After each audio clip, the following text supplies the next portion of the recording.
pang DIY ba na test light ang gagamitin mo, ito na ang pwedeng mong gamitin. May voltmeter na siya na pwede pa siyang mag-detect ng positive sa negative sign.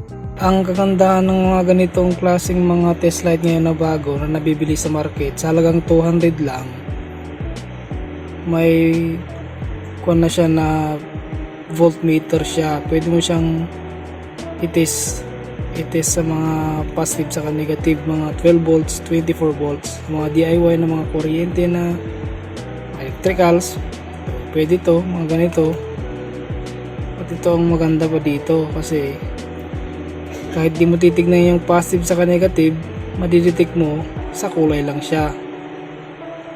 Hindi kagaya sa mga lumang test light na isang ilaw lang, tapos ilipat mo pa yung negative niya ay yung clip na to para malaman mo kung saan yung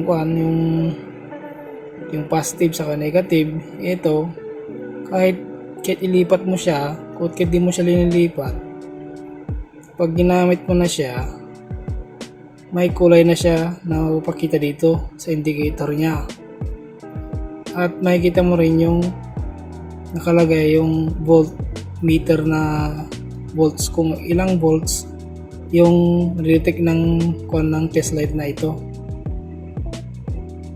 Tapos ang kagandahan, kahit alam mong negative yun, magkukulay green siya. Ayan, may wire tayo dito. Nakakabit na siya doon. Testing natin sa wire na to. Papakita natin yung kulay na sinasabi ko.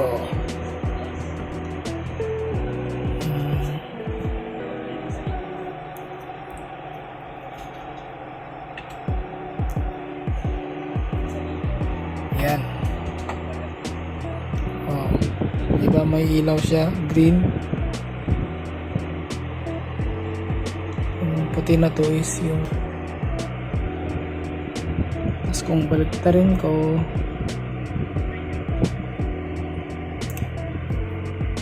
ito yung negative, neglect. Hindi mo makita yung negative. Ito lang siya. Oh, red. Red yung kulay niya. Na-indicate siya kung 23.7 volts.